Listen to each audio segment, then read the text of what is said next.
Greetings, everybody. I'm Larry Williams, the Director of CARMA, the Consortium for the Advancement of Research Methods and Analysis in the Rawls College of Business at Texas Tech University. It is September 27th of 2023, and it is my pleasure to welcome you to another edition of the CARMA Quick Chat. And as you may know, the CARMA Quick Chat is the opportunity that we take to catch up with people who are going to be participating with CARMA events. And it's my pleasure to have joining us today Professor Joel Koopman. Joel is a T.J. Barlow Professor of Business Administration in the Mays Business School at Texas A&M University. And in addition to just having a general interest in catching up with Joel, we are particularly excited that he will be joining us to do a CARMA Webcast lecture on November the 3rd. If you're not so familiar with our CARMA Webcast lectures, during the course of a year, we invite the best of the best with honors to give lectures on various research methods topics, and those get distributed via the Zoom miracle of Zoom to universities throughout the world. Last year, I think we had over 150 universities that were a member. For the schools that become a member, they have access to not only the live events, the live lectures, but also the recordings in our video library, 250 of them. So it's a great thing. We couldn't do it without great people like Joel giving up their time. So Joel, it's great to have you involved. Very excited to look forward to your webcast lecture. So with these quick chats, I'm always interested in how people end up in this space where they have a particular interest in research methods. And over your career, you've used a variety of methods, written about a variety of methods. Were there any specific events, or experiences or people that stimulated your interest in research methods? Absolutely. And certainly I just want to say, Larry, thank you for the honor of being able to participate in this series. As an avid consumer of the CARMA webcasts over the years, and having so many of my friends and just my, idols in the field having done these, it's just super exciting for me to now be able to kind of join that crew. And so I just really want to thank you for this opportunity. Great, thank you. Yeah, no, absolutely. You've got a great product here. So, yeah, I'll talk a little bit more about this as I really think about the different methodologies that I've used, the things that I've written about. So I think of kind of four different, and I guess we'll use the term methodology kind of loosely here. But the idea would be, I've done stuff with experience sampling. Certainly that's what my cast will be on. But I've got papers on bootstrapping, papers on measure development, and then latent profile analysis. And so I'm kind of weirdly methodologically diverse in some of these. So I'll kind of focus on the first two, I think, in terms of the question about specific events and experiences. That there were very critical events with experience sampling and bootstrapping that were very formative in the way that I have kind of thought about research methods over the course of my career, and the way that I've really tried to incorporate that. From essentially my first day at Michigan State, I was running ESM analyses on ESM data. I basically walked in the door and was handed a copy of HLM and a data set. This is my very good friend and colleague and, CARMA participant, Nico Dimotakis. Basically walked in, he was like, "Here, I'm Nico. We're going to write this paper for a special issue. And so you need to learn how to do these analyses." And I'm like, I don't know anything. So he and I just had so many chats, just in the office, running data out. Michigan State has a beautiful campus. And so just walking along the river, of him just explaining to me what this data was, what it meant to collect data from people multiple times a day. And so my introduction to the field was in thinking about phenomena on a daily basis. Mhm. And so that just really informed the way that I view the workplace and the things that we have, that it's our mundane day-to-day experiences that shape our attitudes, our emotions, and behaviors in very significant ways. And so I just kept running studies with this methodology. It really never occurred to me to not do it, because I just started seeing the world in this very daily way. Um, and so every time I would run a study, I would learn more about it. And I knew what hadn't worked well the previous time. And so I would fix that. And then something new would break. And so I would fix that. And then eventually we started, having papers that we were submitting. And we saw what answers from, or what questions reviewers would ask that we could answer, but also the ones that we couldn't answer, and that we had to kind of dance around a little bit. And so then that would inform the next iteration of studies that we would run. And it has just kept building and building and building from there. So that's experience sampling. Bootstrapping is the other. I have this very vivid memory as a first year student of John Hollenbeck calling me into his office and saying, "Hey, I keep seeing these papers where people are saying that using bootstrapping is particularly useful and powerful in small samples. That doesn't sound right. Look into it." Got it. Yes, sir. I'll get back to you. On it, boss. So, yeah, like aye. And so, but it was, it was cool. And so like I dug in, learned everything I could about bootstrapping, went back reading all the early statistical papers that I just understood nothing about. And, and just kept reading and reading and figuring this out. Eventually recruited my cohort mate and very good friend, Michael Howe, to help run simulations so that we could start testing this. And we eventually kind of used the, very well-known statistical and methodological myths and urban legend framework to trace the idea that bootstrapping actually was powerful in small samples. And it turned out, nope, it actually doesn't fix sampling error. Yeah. And so, so those two experiences, I would say, really got me to the point where, like, I think about methodology, but in these very theoretical ways. Mhm. Yeah, yeah. Well, that's a good a segue to my next question. You've been very successful at merging your substantive and methodological interests, and these people like yourself that are right there on that boundary, I think, have so much to offer. So how does that process, how would you describe in your mind that process of linking your substantive and your methodological interests together? Yeah, it's a great question. I really appreciate the way you kind of said that, like being at that boundary. Over my career at various times, I've been called, like, people have been like, "Oh, you're, a methodologist or methods person." I never felt like I had earned that term. Mhm. I think of, the methodologists, these are the people who are like really like teaching us how to use these methods and like Mhm. developing new methods, Mhm. and like, new ways to structure and analyze data, delve into limitations, things like that. That was never me. And I never wanted to claim that kind of a mantle. I have always approached these methodological tools as tools. They are something that I can use to test an interesting research question. And so I always saw myself as someone who was just taking the tool and using it, but that I was never creating something new with the tool.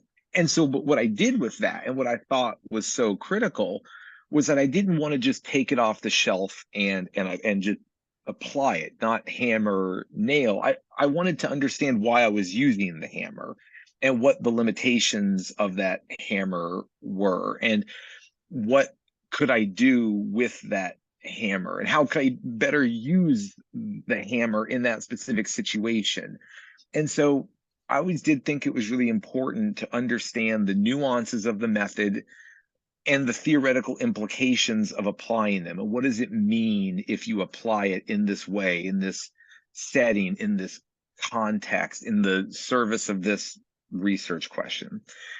So the bootstrapping paper, for example, I had such a good time working on those papers. We weren't doing anything about bootstrapping. Like, we weren't developing new bootstrap methods or anything like that. Those were theoretical papers about sampling error and just saying that there was some exuberance around a tool that it couldn't actually support. Like, the exuberance had exceeded the actual capabilities of the tool itself. And so it was a lot of fun to apply this method, to take this tool, but talk about it in more of like a theoretical, substantive way. With experience sampling is the same. The way that I run experience sampling studies has evolved a ton, ever since the very first one that I ran on my own in spring 2010. I mean, there's almost no, there's some of the core pieces are there, but we just changed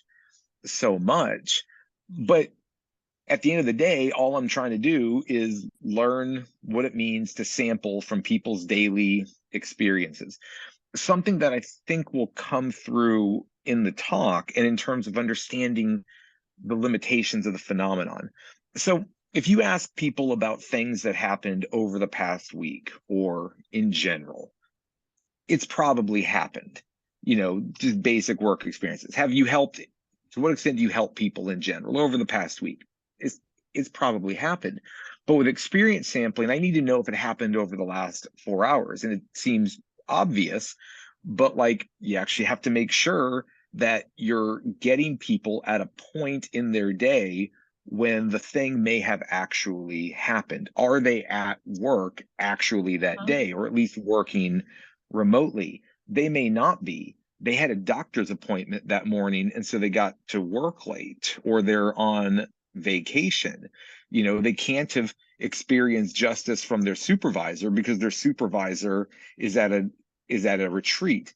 And so much of my work with experience sampling has been the theoretical thing of having to understand the method is applying the method is making certain assumptions about the experiences that your participants have actually had. And so how do you make sure that the people have had that experience or had the opportunity to have that experience on that day? How do you get them a survey at the right time as opposed to the wrong time? That's what I do in these studies, is figuring out how to maximize the quality of the data that we are getting from people. And so the way that I think about methodology is just making sure that you're being thoughtful in the application to your research question, and that you've done the homework to understand the implications of applying that method to this research question. Yeah, yeah. Well, that's should go without saying that's such a powerful contribution. Because at the end of the day, it is really where, from my view, where the data and the analysis, that's where it happens. And you can't do the statistics right if you don't really think about the data and the match. So one of the other things that interests me is that typically people that are successful as you have been, part of that reflects the training that they've received. You have success, and then you start doing your own training.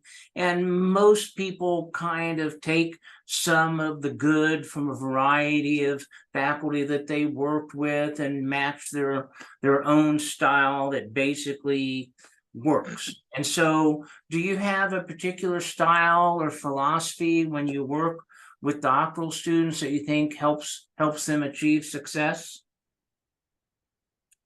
I do. I've thought a lot about this. I've had, just frankly, from having opportunities to work with just so many students over the years, both when I was a student, having a chance to work with other people in the field Fadel Joanna Lynn, when they were students, Claudiana, who was a year ahead of me, and just, all of us as students working together, and then just, great students as I've been a professor. And so this will sound more transactional than I intend it to, but I think the analogy works.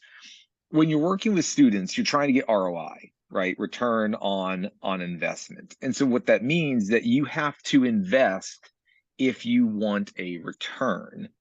And so the investment is time, and there's no substitute for it. And that goes both ways. It's me investing time in the students, but also the students have to invest their time coming back. It has to be a match. So with my students, we would meet every week for multiple hours. You usually wouldn't schedule anything else on those after, kind of meet early in the afternoon, and I wouldn't schedule anything else the rest of the day so that the meeting could go as long as it needed to. Sometimes it was short because we're in the middle of a data collection and there's not much to talk about. Other times it was 4 hours because we would sit and go line by line and rewrite the introduction that they had been working on over the past week.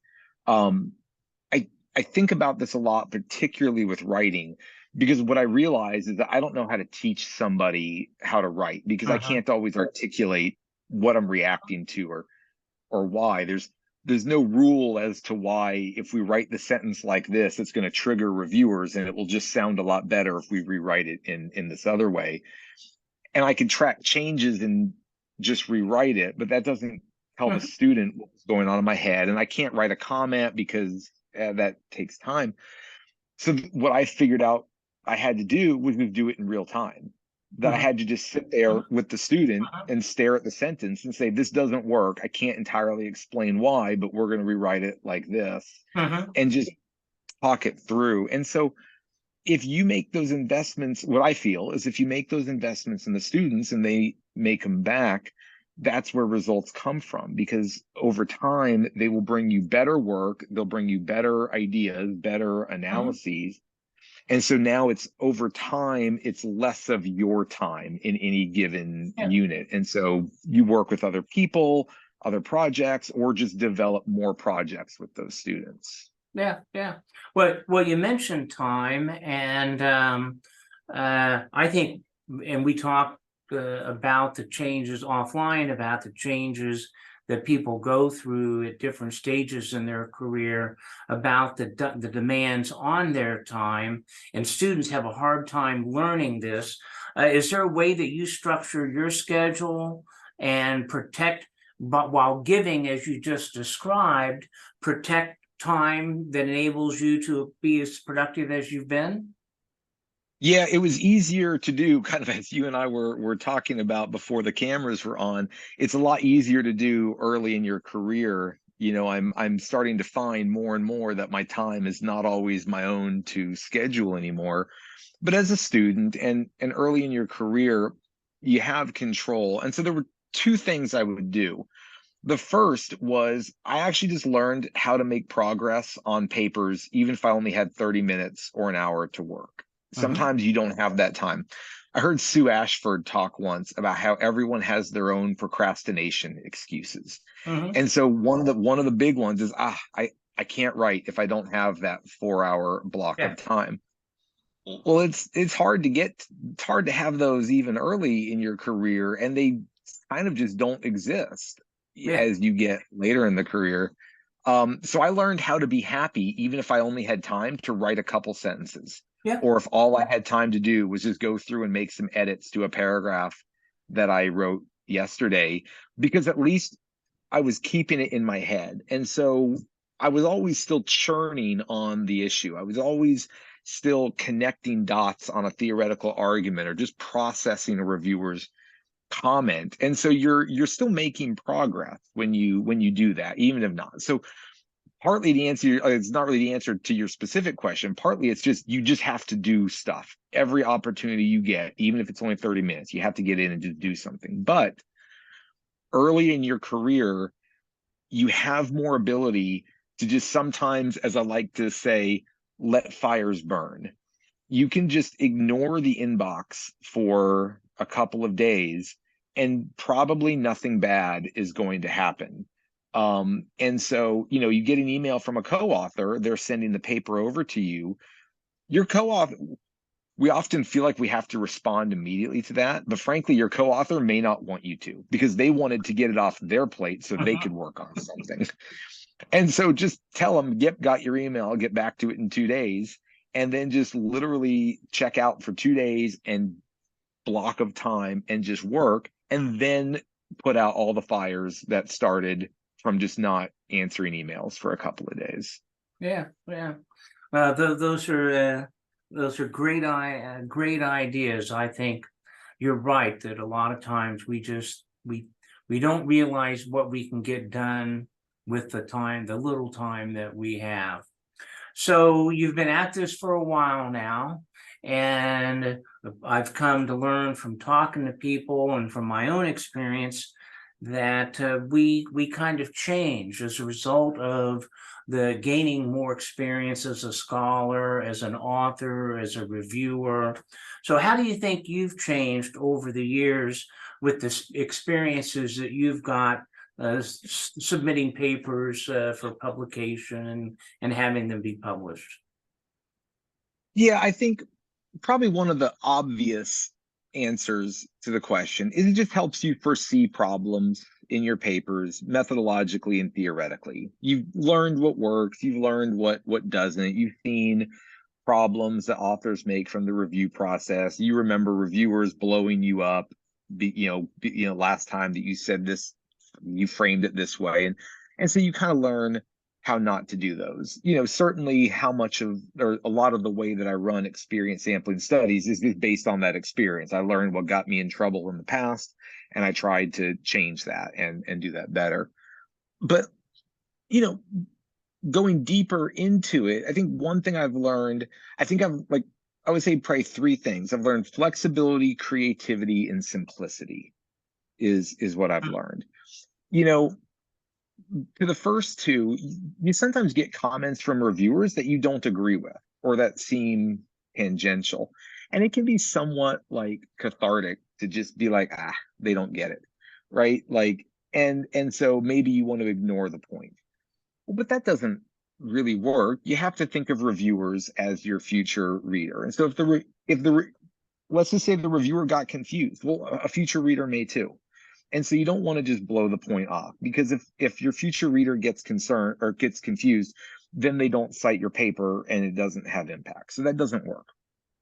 And so often then the way we deal with it is we just have that throwaway paragraph that very obviously reads as a response to reviewers. You're reading a paper and there comes a paragraph that you just stumble over. It doesn't fit. It doesn't really seem on point.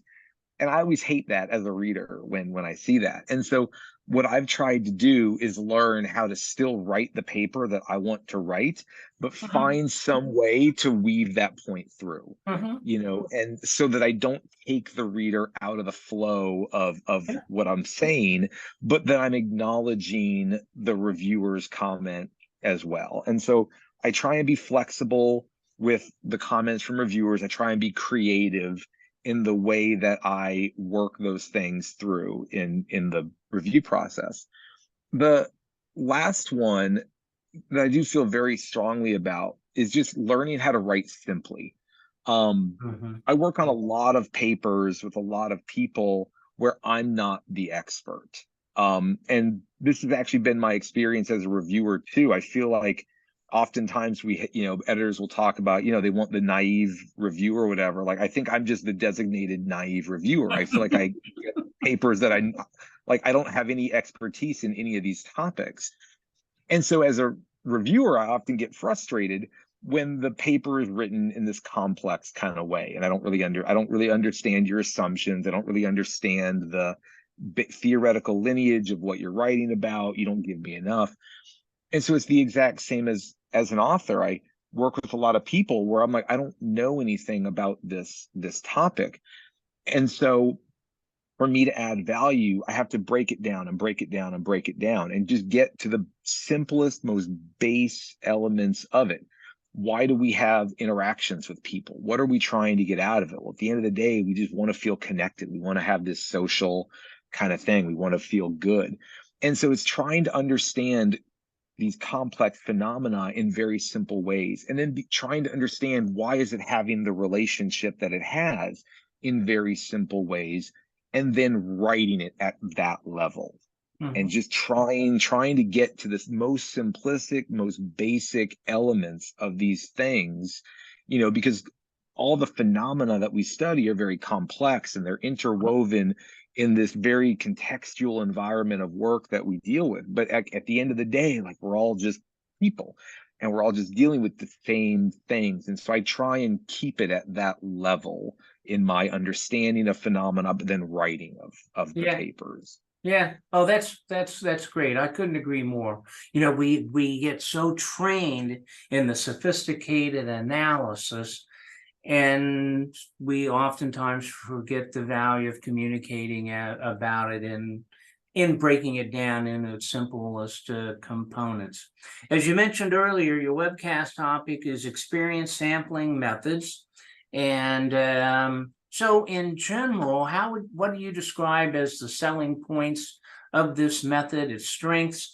And as you have gained a lot of experience introducing new researchers who want to use this tool, are there any typical misunderstandings that they have as they get started? Yeah, so one nice thing about experience sampling, just kind of a pure methodological benefit, part of the way that we do the analysis, experience sampling is all about getting at within individual variants. Why am I slightly different today than I Mhm. was yesterday? And so there's a really great methodological benefit to this, which is that stable things about me, my gender, my career, my industry, all these types of things, my personality, those things can't explain why I'm happier today than I was yesterday, because they're stable, trying to explain something dynamic. And so we can really get, I like to say, just to the pure psychology of what people are experiencing. So that's, I think, a really great methodological benefit, is it kind of wipes away a lot of the things that we would think of as confounding or conflating, and just and really lets us get to how do you feel, and why are you acting the way that you are. More theoretically, I think, is kind of the point I made earlier, that I love that it allows us to look at the daily mundane things that we experience, because I think that's how people live their lives, not in Mhm. general, not over the past Mhm. week, but what's happening now, what happened earlier today, what happened to you last night. That's where we live. And so I think that that's what we're truly capturing. Um, we often get criticized by reviewers in these papers for having small effect sizes. Is it practically Mhm. important? Um, and I would say that's exactly the point. Like, I feel like we should be concerned if we saw like massive changes in people's deviant behavior because they were feeling a little more NA today than they did yesterday. Like, we should be really concerned.